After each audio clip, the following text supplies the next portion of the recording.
Aló. Come in. Oye, ¿qué hola?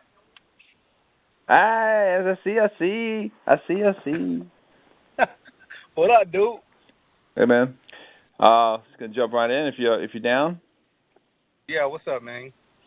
All right. So welcome everybody, Kj52 podcast, episode 16. This one is entitled Eminem and Alpha Males. So let's first things first. Let's get this out of the way. You think the new Eminem album is trash? You think he's fell off? You think there's a cutoff age and he passed it? Is that correct? Yeah, that makes sense. Let me say this first off. The only reason I'm kind of jumping into this, I've had multiple people hit me up about the new Eminem album revival. For some reason, people always want my opinion about Eminem. I don't know why. Apparently, I'm his brother's keeper. I don't know. This kind of ranks into this weird symbiotic relationship I have with that short guy from Detroit. But it's interesting. But anyway, I wasn't really in any sort of rush out to hear it. But you can't help just living in America to hear, what some people consider the biggest rapper on the planet. And some of the stuff kind of slid into my front view about the new album. I'll talk about my opinion on it in just a second, but I was curious to see, because you kind of hit me up. You're like, yo, have you heard this garbage, this wet hot piece of flaming Cheetos bag? Yeah, man. But go ahead. You were saying you felt like the flow was off, correct? Yeah, I mean, there are a couple of things on the album that are dope. Some of the beats are cool. He's got people featured on there, from what I remember, Ed Sheeran and Alicia Keys. So it's kind of, I mean, his hooks are dope with these people, because it's kind of hard to not have a dope hook when you have Ed Sheeran and Alicia Keys on there. You know what I mean? Yeah, they kind of did okay for themselves. Yeah, they were catchy hooks. So I think that for me that was like the best thing about it.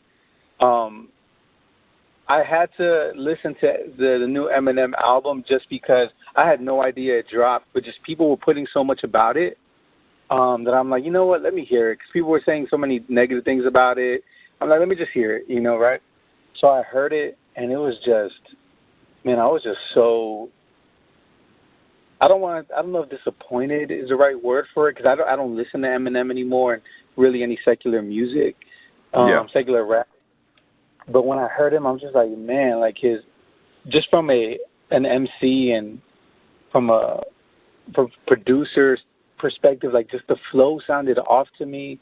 His punchlines, some of them, like for me, were just kind of like corny and like they weren't really hitting, and I just felt like the overall tone of it, it just seemed like an older dude trying, like just dying to stay, relevant. And I think that for a lot of like older rappers, it's like I felt like he put so much into it trying to be relevant that he lost it. He lost like the Eminem reason why people wanted to listen to them, Mm-hmm.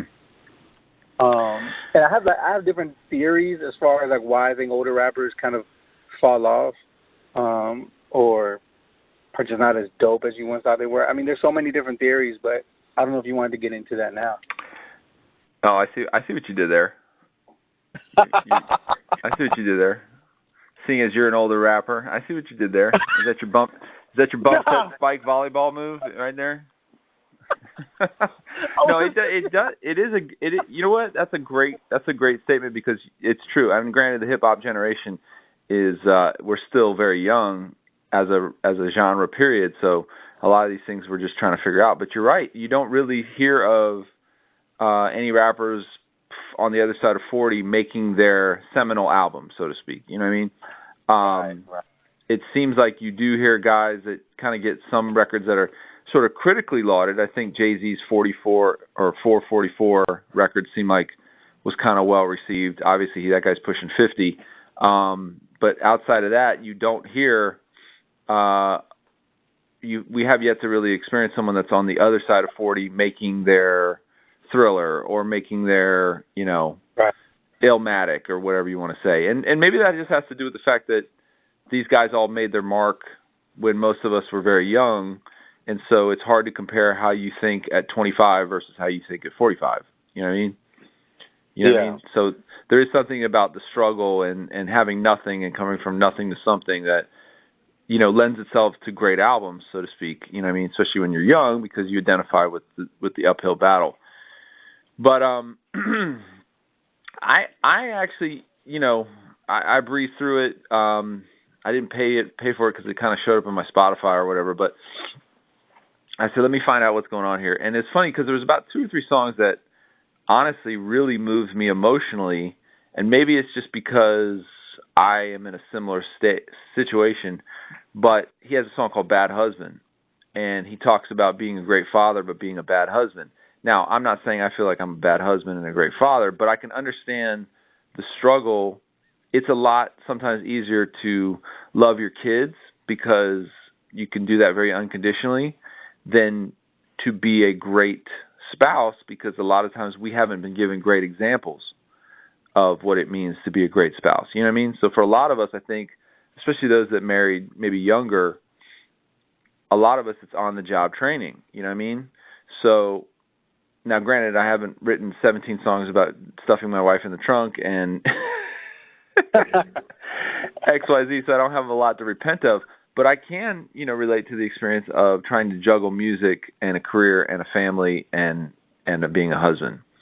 And probably maybe I'm a little closer to the situation because, my contact with Kim Mathers back in the day and, obviously my connection from Dear Slim and things like that. So that one kind of spoke to me. And then the one where he talked about, almost dying and where he almost dies and he plays out the scenario of actually dying and, and what his drug addiction and things like that. Like those 2 songs, I thought from a storytelling perspective and transparency perspective were really executed well. There was, to me, you're right, there was a lot of throwaway filler. I don't know. I'm even to the point now these days where I just listen to most albums just once and then I'm pretty much done. I don't really go back to a lot of records anymore. And I don't know if that's just because of time constraints or things like that. But you're right. It does. 2 things, though. I think What's that's that? 2 different things, though, right? I think it's 2 different things where, like, there are certain things in the songs that I was listening to that I can take away from. Like, I take away the overall message. But I think, like, for me, like, sonically, just hearing it is one thing. Delivery is another thing that make it whole. And then the message behind it, because there are certain songs that I can listen to and I'm like, dang, like for most of the Eminem songs, like it breaks my heart for him. And I go back to your song, Dear Slim, and that one line in the Dear Slim song that stands out to me the most is, it was replying to one of the things he says, like, you say you're going to hell, but it doesn't have to be that way, and I just feel like throughout his songs, like every time I hear a song, I just feel like replying to Eminem and be like, that's not the way it needs to be, like you don't have to think that way. He mentioned a lot his battle with self-esteem, his battle with depression, and that he has, low self-esteem, and his ongoing battle of how other people want to continue to bring him down, and the assumption that he's doing fine or he's doing well when in reality he's not. He feels empty, and so you could always take from Eminem, from his songs and his albums, you can always get his heart from it. You know what I mean? Like, if he feels like trash, he's gonna tell you he feels like the worst type of trash. You know what I mean? Yeah, it's interesting you say that, and I don't think I really understood a lot of things better until a couple months ago I did what was called the Best Day Ever for Detroit, and it's where I partnered with a church there called the Hope Center, and we just basically did a free show and had a clothing fund drive while I was doing a couple dates in Michigan. And before I flew home, I had a rental car, and I think I had like an extra 8 hours to kill. So I had done some graffiti art at the church, and then I was pretty much done. And so I said, you know what? I am going to the best of my ability, sort of retrace the steps of this guy to maybe give me a better understanding from his own perspective. And so I actually was able to find like multiple addresses where he lived and go to those original spots. I was able to go to the famous St. Andrew's Hall where, Eminem did his battle raps and, where 8 Mile's kind of based on, and just even go to the trailer park where they shot 8 Mile. And so like I was kind of on this like, okay, let me put myself in his perspective. I even went and like ate at the restaurant he used to work at, right? So, and I'm a nerd about stuff like this. Like I'll go like to the original shooting locations for like movies I love, and like I'm not just the type of person that just experiences something. Like I try to like see it from all angles. And so while I did that, right, and I'm driving to these original places, and I'm just seeing, now granted this is years removed from I'm sure when he was there, but I'm just seeing the utter desolation of certain areas of Detroit while I'm driving through here. And I'm like, I'm on a street where there's 17 burnt out houses. And it's not like it's on one street. I'm talking like street after street after street after street. And you realize you just begin to understand the feeling of just isolation and desperation and oppression that you see on the faces. And this isn't just a Detroit thing. I mean, this is any major inner city, or anywhere really, to be honest with you. It's not limited to city place. But the point is I began to kind of understand what he must have gone through, and I can't ever really understand it. But my experience as a white guy growing up in a black neighborhood, I always thought was similar to his. But the reality was it's not. My experiences were unique to me, and Florida is much different than Detroit. And as you begin to drive around, I began to understand a lot of things better. The feeling of, and this was in like the summertime, so it wasn't even freezing out, but I was thinking, what is it like to live in this town where like, you deal with the cold and the snow and the lack of jobs and the lack of resources, and, you talk about the racial dynamics of a city that, they have this story of the Great White Flight where all the white people abandoned downtown Detroit and it left the city just bankrupt. And it's always been recovering from there. And so, and then, obviously my connection with like knowing people that know his family and also understanding the fact that he probably is obsessive compulsive. And many of my loved ones have OCD. Even though I don't, I see the anguish and the self-doubt and the constant repetitiveness that OCD formulates. It makes you really great at some things, and it makes you almost debilitated in other areas. So all that kind of like gave me a better understanding of what would make this guy such a musical genius and also such a tortured soul all at the same time. And, Dear Slim was never supposed to be some campaign to like save Eminem, but it's indicative where a lot of people are. A lot of people are just simply trying to rise above their circumstances, Yeah. And I listened to the album with sort of all that in mind, and maybe that gave me a unique perspective where other people just listen to it on a surface level, like, I don't like that beat, it sucks, this guy's done. Yeah. Yeah. You know what I mean? But all that's kind of neither here nor there. I was just curious what you thought, and the thing is, too, I thought was interesting, it's like hip-hop's getting older. It's like, you can come in your 20s and talk about drugs and gangbanging and XYZ, but it's like, dude, 15 years later, like you're a dad with a mortgage and kids. Yeah. You know what I'm saying? And this is kind of funny for me because like I've had to, people want me to be known for one thing. It's like I'm not in that thought process anymore. I can't create something that's not me. So I realized the challenge for like doing music as you get older is just finding new ways to be inspired. You know what I mean? It's like your skills and your creativity don't leave you, but your inspiration can definitely leave you. Yeah, for sure. And when you've got millions and millions of dollars on the line, it creates a whole nother dichotomy. I'm at a point here now where there's no pressures on my back. So I make music for the sheer joy of making it. And I feel like almost the music I'm making now is better because it comes from a purer place. Like I have the experience of someone who's done it for a long time, but it's like I have the freedom now that, people aren't, the expectations are off. It makes it so much easier for me to create. You know what I mean?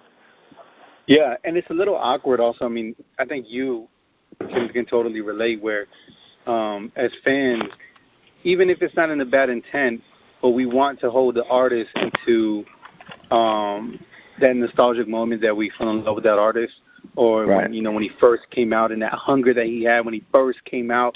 We want that's how we want to remember the artist, right? But if you think about it, it's also not like totally the best thing. Like if we look at it in the secular world with Jay-Z, when he was many years ago when he first started out, and he's rapping about, I'll be forever macking. Me give my heart to a woman, never having. I'll be forever macking. Right? I was one of his lines. But he got married. He has 2 kids. Right? So we can't hold him. But that's not where his life is anymore. Right. But then the problem is, it's like you want to hold them to that standard, and then when they start to make stuff that's considered more mature, what do we do? You broke up. What'd you say? Right? I'm sorry. I was saying, so you're right. So we want them to grow, right? We want artists to grow. But when they start rapping about more mature subject matter, we're like, man, I don't want to hear Jay-Z talking about a generational wealth and his daughter, What a sellout. You know what I mean? It's like, right, what a sellout. It's like, I can't relate to that, It is funny. It's we're very fickle people. It is like the new Star Wars Jedi movie where, some people that have no reference point for Star Wars are like, it was cool. It's just a cool movie. And then other people are like, no, it's not, fill in the blank of what the other 7 movies were. You know what I mean? Yeah. Because it's funny, I brought my 6-year-old to go see the movie, right? And I won't give any spoilers, but he's a huge Star Wars fan only because of the games. But he'll watch a Lego Star Wars version before he'll watch the regular Star Wars. He'll play a Lego Star Wars game before he'll ever play a Star Wars game, right? So I'm thinking, okay, well, he'll want to go. He seemed like at 6 years old, like he wanted to go see the movie, right? And I can remember being around the same age where I was like super amped on Star Wars, right? So I just brought him, my oldest, who is also excited, couldn't go. Man, I'm telling you, within 30 minutes of being in that theater, that kid was doing somersaults off the back of the freaking seats because he was so bored. He is running up and down the aisles, doing splits and tumbling and asking me questions and having to go to the bathroom 300 times. And I'm going bonkers. I'm like, I can't believe this is the worst day of my life. I can't believe it. And I'm thinking all the other people in the theater are like, why would you bring your kid, bro? So, like, it got to the point where I kept just like stuffing food in his mouth, like to keep him quiet or to keep him calm. And even that didn't work. And like the most pivotal scene at the end of the movie, all of a sudden he's like, Dad, I'm bored. Like out loud, he says that. Oh man. So the most ironic moment to me was giving him my phone, putting him in the corner of the theater, out away from everybody, while he played a Star Wars game, and I watched the end of Star Wars. I'm like, this makes no sense. This kid is playing a game, not watching the movie while I'm trying to watch the movie. No way. But then I realized it doesn't hold the same emotional connection to him, right? Like if Legos just ran around on the screen for 700 minutes straight, he would have been fine. It's like because that didn't happen, he doesn't have the same emotional connection. And all I could think of was like, oh, it's no different with music. Yeah. And we always think our own perspective is always the correct one, right? Yeah. But just to shift, unless you had something else to say, I was going to shift gears a little bit on perspective. Go ahead. I didn't want to cut you off there. No, I was just going to say, no. Speaking of perspective, this brings me to the second part of what I wanted to chat with you. We had actually done a video about this, and then unfortunately, like an idiot, I got it deleted. But shout out to KJ. Perspective is funny because I do this college event, and one of the guys came up to me, and his perspective was, he goes, man, I'm nice to girls. I treat them nicely. I thought that's what they wanted. They always put me in the friend zone, and I give them options, and I'm super sensitive. And he's kind of telling me all this, And while he's talking, I feel like I'm in slow motion. I'm like, no. You know, I mean, like seeing a car crash in slow motion. Because I already know everything he's doing wrong because of my own experience as a recovering nice guy, so to speak. And it brought me to this thing that we had talked about before, was like the principle of being an alpha male. And he was basically saying, look, I thought girls want nice guys, right? I thought girls want sensitive, nice guys that are considerate of their feelings. And it seems like when I do that, all that happens is I get put in the friend zone, and I'm never, I get to hear the statement like, oh, I don't want to go out with you. You're like my brother. Right? And I kind of, I was trying to school him on, it's like, that's not really what girls want. I mean, that's not to say they want jerks. I mean, but he kind of was like, why is it the guy that treats them badly and breaks their heart, they'll always go out with, and the guy that's like there for them whenever they need them, gets friend zoned? And I was like, bro, first of all, being nice does not work in that context. Women do want nice men who are sensitive. I said, but before that, they want men who are leaders and who, what they're looking for is to be protected and to be provided for and to be cherished, and all those things do not translate to being a nice guy. You know what I mean? Because, and he still was kind of like, he looked like one of those puppies, like with a question mark on their face, they kind of tilt their head and they look at you like, and I said, okay, let me give you an example. I said, how often do guys complain that women cannot make up their mind on where they want to go eat? You go, where do you want to go eat? I don't know, you pick. And then you pick, and then they go, I don't want to go there. Right? And this goes back and forth and back and forth. And I understood much later was that the proper response is, hey, we're going to go either here or here. Which one would you like to go to? And the difference being that one shows you have no plan, and the other one shows that you do have a plan, but you are considerate of what they want too. And I was trying to relate that to him to make him understand. He's like, at the end of the day, women want someone who is a protector and a provider and has a plan. And he sort of started to get it. I said, look, the reason why the women go for the bad guy is because that guy appears that he has a plan. Now, granted, he will treat them badly and break their hearts, and hopefully some women will learn from that at the end of the day, but they appear more like they have a plan than you do. Anyway, and I was saying all that with the idea, I've been reading a lot about David, King David, and how King David was very much the alpha male. He was very much like a leader, on so many levels. Obviously, he was the king of Israel. But towards the end of his life, the guy's whole life derails, and he starts being this very passive king who kind of lets his kids go wild, and he ends up paying the price for it. In his own life and in the lives of others.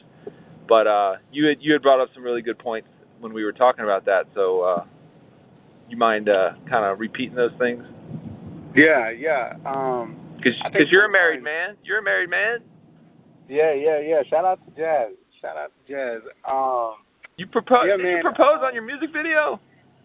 Yeah, matter of fact, I'm going to go ahead and do my shameless plug. Make sure you YouTube Beloved Adventure, The Proposal, and you'll catch the whole thing. Boom. But what I was going to say was this idea of a nice guy, right? It's so popular, like wanting to be the nice guy. But my question is, where did that come from? Like, where? I have no idea where being the nice guy was the goal for us as men. Like, where do we get that from? It's not biblical. When we think of the word nice, its definition is subtle. A synonym for nice is subtle, and I just wonder where do we get that from? We're speaking also from a Christian perspective. Where in the Bible do we see that? I think we kind of distort and we put nice to be synonymous with love. And being loving doesn't necessarily mean you got to be a nice person. When we look at biblical examples like King David, really what a man is called to be is one that seeks after God's heart, wants to imitate Christ.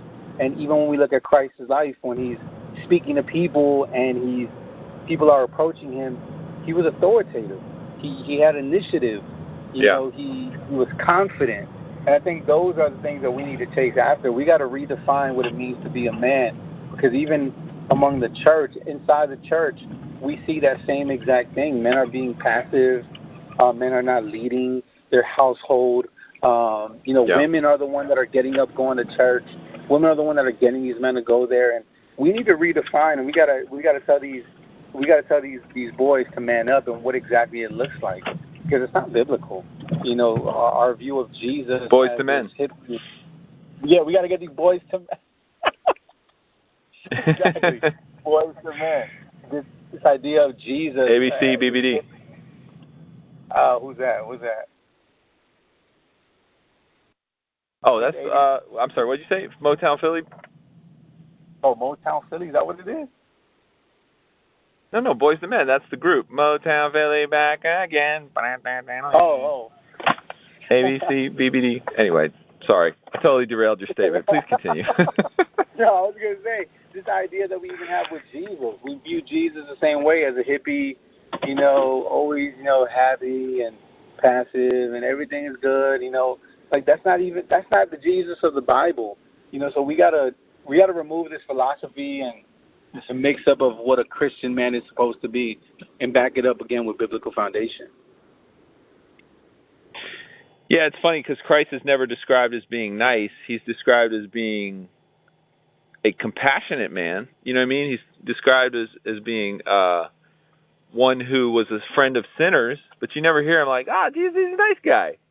You know what I mean? Yeah. And certainly, instances of where he grabs a whip and starts, turning over tables in the temple is not really a nice guy move. You know what I mean? And it's definitely it's a tightrope you have to walk, because you're right. You have to be a servant leader, which seems like a contradiction if you think about it. But, the contradiction would also be if you say he's the Lion of Judah and he's the Lamb of God. A lion and a lamb are two completely different animals with two completely different temperaments, but yet that's kind of what we're supposed to be. We're supposed to be a lion when it comes to leadership and not back down and stick to our guns and lead our pack, and yet a lamb where it comes to the idea that we are willing to be shepherded, by the great shepherd, all at the same time. And I think a lot of that comes from is just a lack of fathers in the household or bad examples by fathers. And I think it also has to do with just misunderstandings of Scripture. I thought when I got saved, it's like, it's time to turn the other cheek on everything. You know what I mean? Like, that just means I'm a doormat. That's what being Christ-like is, being a doormat. And it took me years to really learn how to do all that. And I kind of was raised in a bit of a liberal kind of home, you know what I mean? So I had to de-learn some of that stuff too. And I'm still learning what that means. But, I just want to shout out to all my fellas. I know I got a lot of men that listen to my podcast, and I'm realizing that those guys most of them are just out there trying to do their best. And sometimes they don't have the best examples, and there's a lot of it is on-the-job training. But if you do study the life of Christ, and even study guys like David, who did a lot of things right and a lot of things wrong. And it's like you can kind of eat the meat and spit out the bones all at the same time. So, but anyway, I'm actually in the line to pick up my kid. I do have to jump off here, but as usual, man, I appreciate you. Thanks you for jumping in with this. And, bro. Handle your business. No problem, bro. I appreciate you, man. All right, later, guys. Talk to y'all soon.